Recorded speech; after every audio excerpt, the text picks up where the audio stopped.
Assalamualaikum warahmatullahi wabarakatuh.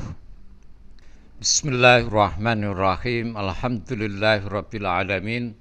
Wassalatu wassalamu ala asyrafil anbiya wal mursalin sayyidina wa maulana Muhammad wa ala alihi wa ashabi ajmain. Amma ba'du.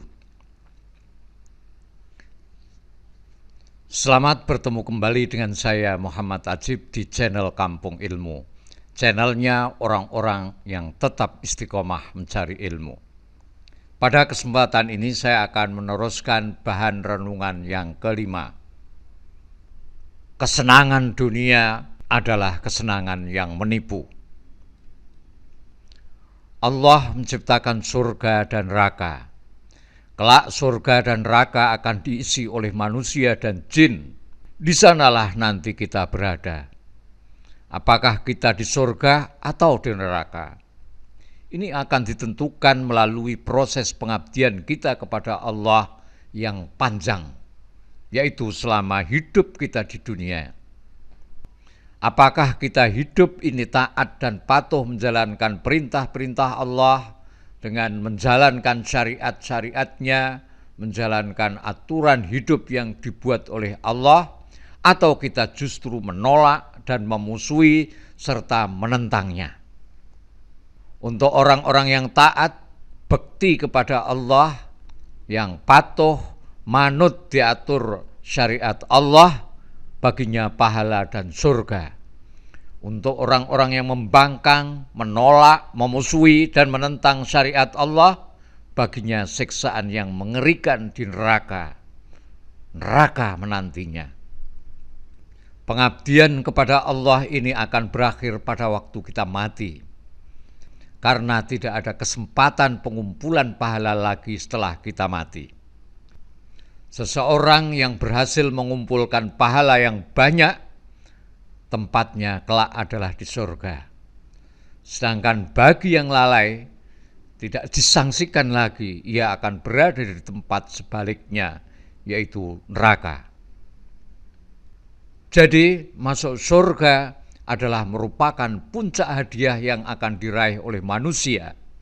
Dan tentu saja untuk mendapatkan hadiah puncak ini tidaklah mudah. Diperlukan perjuangan yang istiqomah. Diperlukan perjuangan yang istiqomah dan sungguh-sungguh. Karena Allah akan terus-menerus menguji kesungguhan kita, kesetiaan kita, dan keuletan kita dalam mematuhi syariat atau aturan yang dibuatnya. Allah berfirman di dalam surat Al-Ankabut ayat 2, A'udzubillahi minasyaitonirrajim. Ahsiban nasu ayyutraku ayyaqulu amanna wa hum la yuftanun. Apakah manusia mengira bahwa mereka akan dibiarkan hanya dengan berkata kami telah beriman, sedang mereka tidak pernah diuji? Kullu nafsin dha'iqatul maut wa nabluukum bisyarri wal khairi fitnah wa ilaina turja'un. Setiap yang bernyawa akan merasakan kematian. Kami menguji kamu dengan keburukan dan kebaikan sebagai cobaan. Kepada kamilah kamu akan dikembalikan. Rasulullah Shallallahu Alaihi Wasallam memperingatkan kepada kita, ad-dunya sidnul mu'min wa jannatul kafir. Dunia itu adalah nerakanya orang mukmin dan surganya orang kafir. Huffatil jannah bil makarih wa huffatin naru bisyahwat. Surga itu dikelilingi oleh hal-hal yang tidak disukai, dan neraka itu dikelilingi oleh hal-hal yang menyenangkan nafsu, yang menyenangkan syahwat. Memang, bila direnungkan dengan pikiran jernih, niscaya kita akan mengakui bahwa keberadaan manusia di dunia ini hanyalah semata-mata untuk diuji. Allah Subhanahu wa ta'ala pasti akan menguji kita dalam hidup ini. Sedang bentuk ujiannya itu bermacam-macam.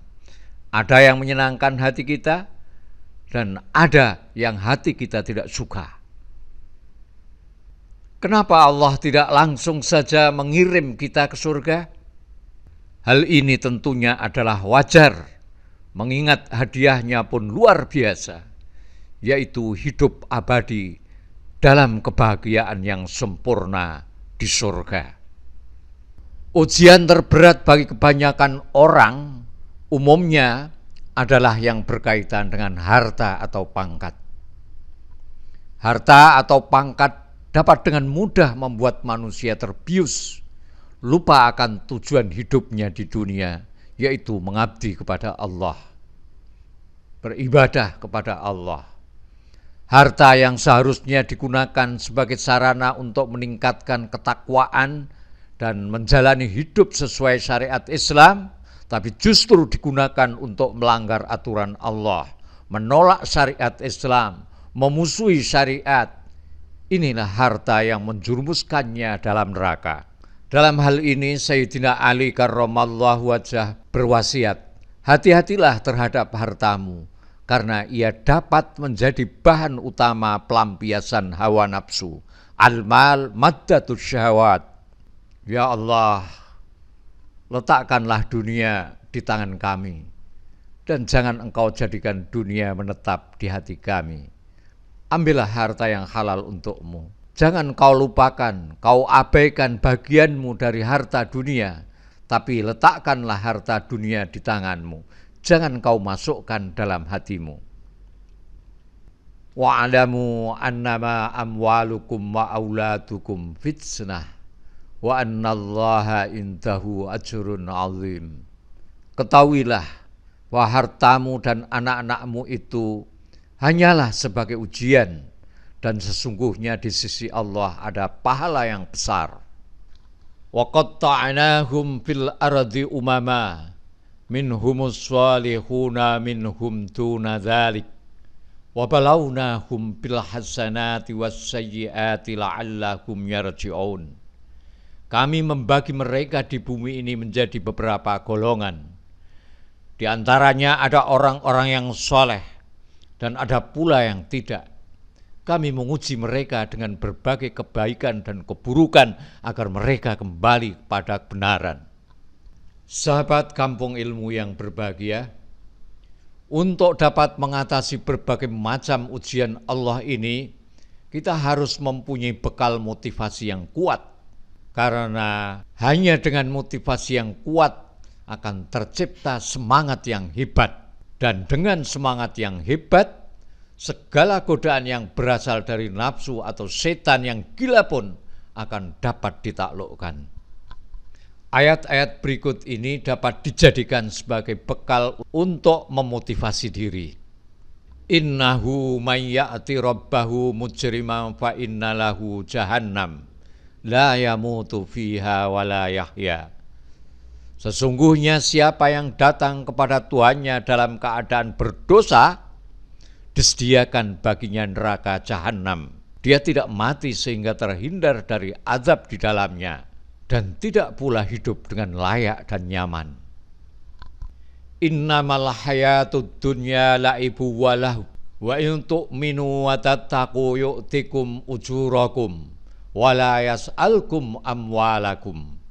Sesungguhnya kehidupan dunia itu hanyalah permainan dan kelengahan.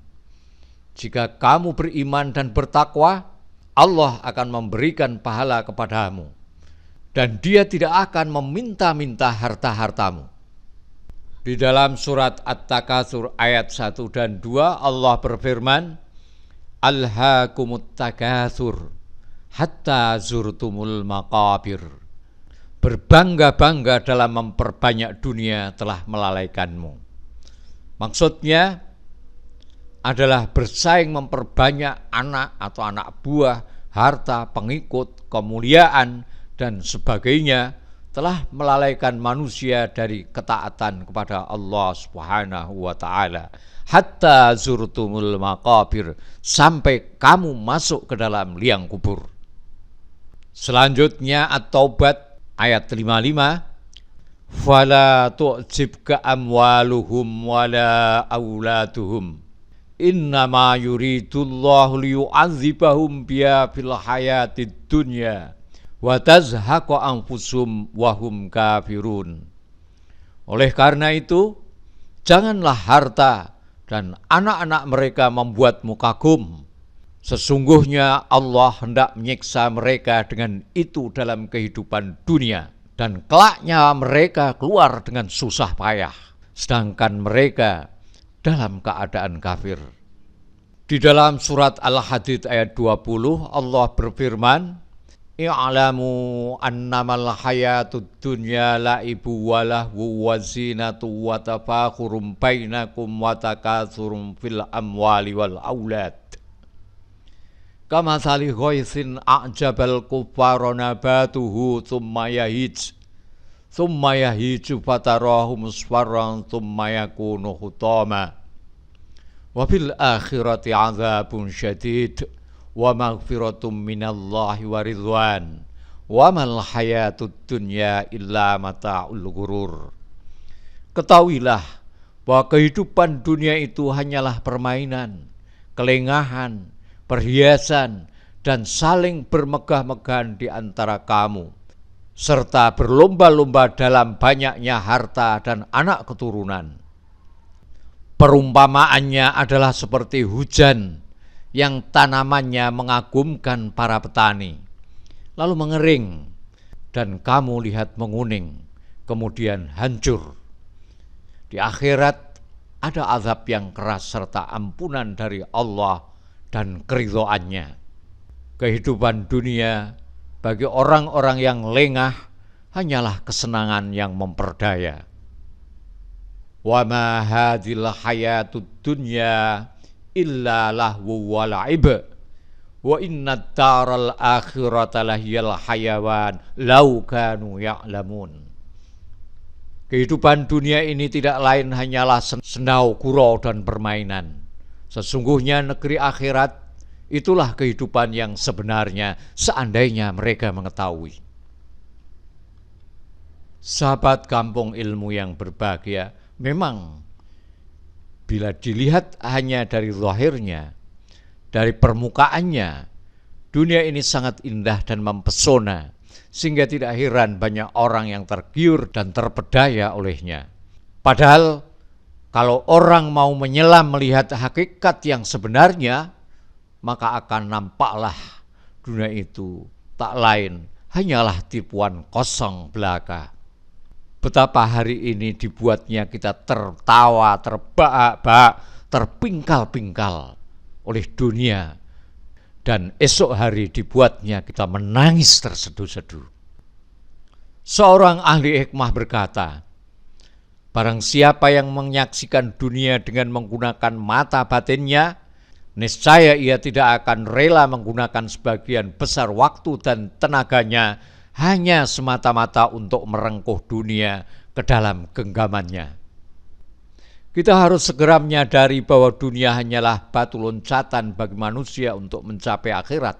Dunia bukanlah tempat yang diciptakan Allah untuk kita tinggali selama-lamanya, tetapi dunia hanyalah sekedar tempat persinggahan sementara dalam perjalanan kita menuju kampung halaman yang telah disediakan Allah, yaitu akhirat, negeri nan kekal abadi, negeri kita yang sebenarnya.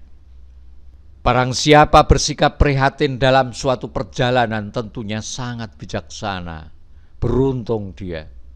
Bukankah bagi seorang pengembara itu kenikmatan adanya di akhir perjalanan? Ingatlah selalu pesan Nabi Shallallahu Alaihi Wasallam, ya'ti zamanun ala ummati yuhibbuna khamsan wa yansawna khamsan. Akan datang kepada umatku suatu zaman di mana mereka cinta kepada 5 perkara dan lupa kepada 5 perkara yang lain. Yuhibbuna dunya wa yansawnal akhirah, yaitu cinta kepada dunia, lupa kepada akhirat. Yuhibbunal mal wa yansawnal hisab, cinta kepada harta, lupa kepada hisab atau perhitungan. yuhibbunal makhluk wa yansawnal khaliq. Cinta kepada makhluk, lupa kepada khalik. Yuhibbunal qusur wa yansawnal qubur. Cinta kepada mahligai, kepada kemewahan, istana, lupa kepada kuburan. Yuhibbunal ma'siyah wa yansawnat taubah. Cinta kepada dosa, cinta kepada maksiat, lupa kepada taubat.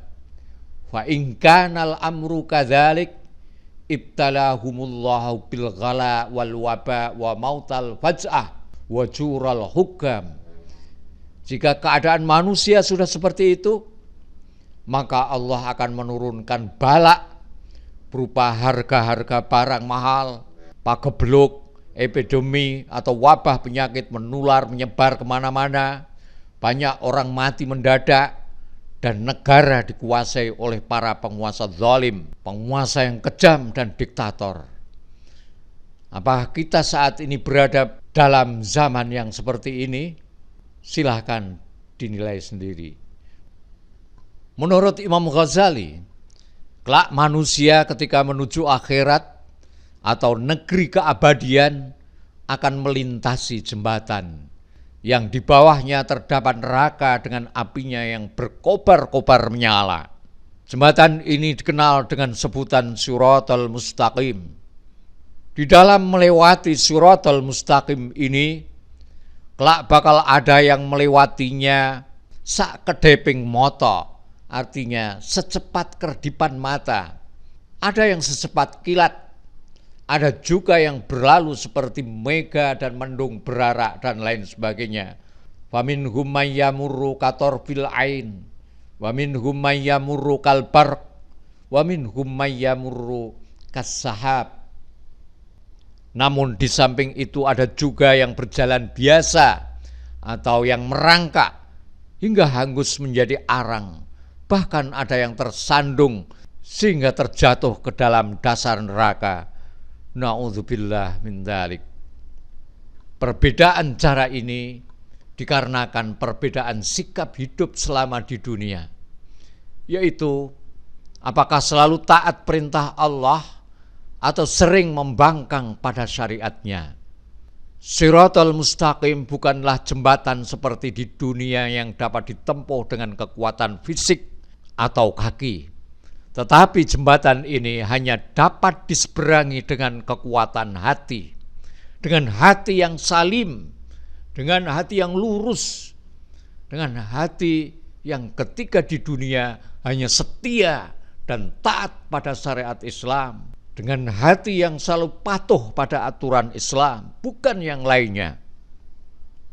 Orang yang ketika hidup di dunia selalu membangkang perintah Allah, menolak syariat Islam, menolak aturan hidup Islam, ibarat sepasang kaki yang lumpuh atau pincang.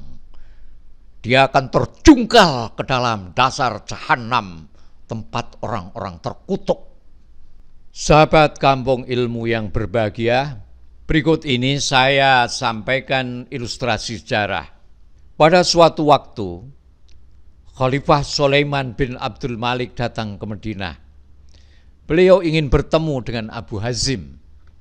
Saat itu Abu Hazim adalah satu-satunya sahabat Rasulullah Shallallahu Alaihi Wasallam yang masih hidup.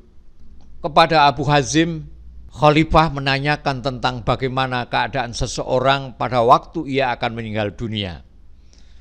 Maka Abu Hazim pun berkata, keadaan orang yang akan meninggal dunia itu ada dua macam. Pertama, ada yang seperti perantau atau TKI kalau sekarang, yang dipanggil pulang ke kampung halamannya untuk menyaksikan hasil kirimannya selama ini, yang sudah dibuatkan rumah yang bagus dengan taman yang indah, juga dibelikan sawah-sawah yang menghijau sejauh mata memandang, dan foto mengenai semuanya itu telah dikirimkan kepadanya.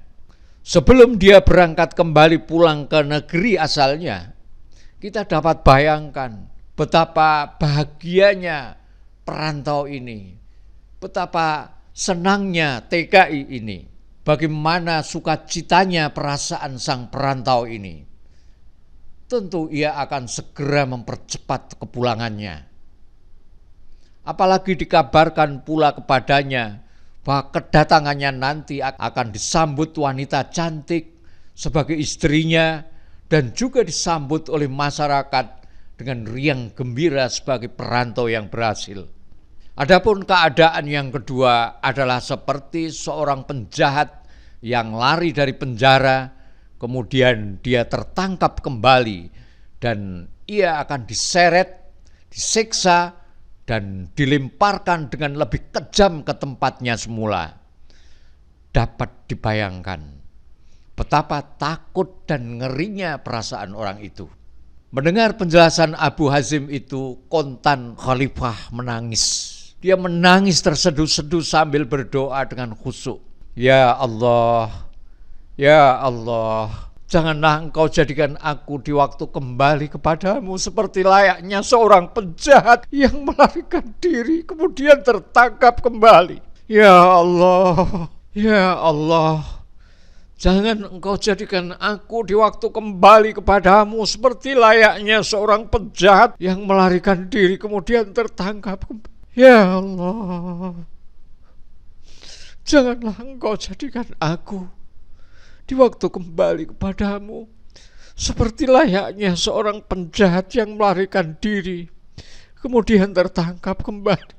Sahabat Kampung Ilmu yang berbahagia, kelompok pertama menggambarkan orang-orang yang meyakini bahwa suatu waktu mereka akan kembali kepada Allah. Maka mereka berusaha sekuat tenaga menyiapkan bekal yang sebanyak-banyaknya. Maka mereka berusaha sekuat tenaga menyiapkan bekal yang banyak untuk perjalanan yang amat jauh di alam akhirat. Bekal itu ialah amal soleh dalam jalur hablum minallah dan hablum minan nas. Adapun kelompok kedua mewakili orang-orang yang lalai menyiapkan perbekalan akhirat. Umur dihabiskannya untuk memenuhi kepuasan hawa nafsu belaka. Mereka gigih memburu harta benda dunia, gaspol mencari fasilitas hidup demi memuaskan kebutuhan nafsu, seperti foya-foya dan mengumbar nafsu syahwat, memiliki istana dengan mobil-mobil mewah dan simpanan uang dan properti melimpah ruah, yang kesemuanya itu hanya untuk prestis saja, kehormatan palsu, kehormatan semu. Umurnya habis untuk mengejar kekuasaan agar dapat mengeruk harta rakyat dan negara. Mereka mengukur kesuksesan hidup di dunia dari kehebatan fasilitas atau materi yang mereka miliki. Dalam hal ini Allah berfirman di dalam surat Al-Baqarah ayat 212, Zuyyina lilladzina kafarul hayatud dunya wa yaskharuna minal ladzina amanu walladzina taqaw fawqahum yaumal qiyamah wallahu yarzuqu man yasha'u bighairi hisab. Kehidupan dunia dijadikan terasa indah dalam pandangan orang-orang yang kufur, dan mereka terus menghina orang-orang yang beriman. Padahal orang-orang yang bertakwa itu berada di atas mereka pada hari kiamat. Allah memberi rezeki kepada orang yang Dia kehendaki tanpa perhitungan. Qala man kafara fa umatti'uhu qalilan tsumma atarruhu ila azabin nar wa bi'sal masir.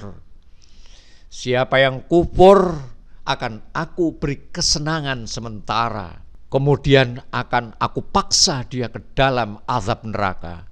Itulah seburuk-buruk tempat kembali. Itulah seburuk-buruk tempat kembali. Walladzina kafaru a'maluhum kasyarabim biqi'ati yahsabuhu dzam'anu ma hatta idza ja'ahu lam yajidhu syai'a wa wajadallaha indahu fa'afa wisabah wallahu sari'ul hisab. Orang-orang yang kufur, amal perbuatan mereka seperti fata morgana di tanah yang datar. Orang-orang yang dahaga menyangkanya air, sehingga apabila ia mendatanginya, ia tidak menjumpai apapun. Sebaliknya, ia mendapati ketetapan Allah baginya di sana. Lalu dia memberikan kepadanya perhitungan amal-amal dengan sempurna. Allah sangat cepat perhitungannya. Dengan demikian, jelaslah sebaik-baik kekayaan adalah kekayaan jiwa atau qalbun salim, dan sebaik-baik bekal adalah takwa, sedangkan seburuk-buruknya kejadian adalah kebutaan hati. Muhammad Ajib.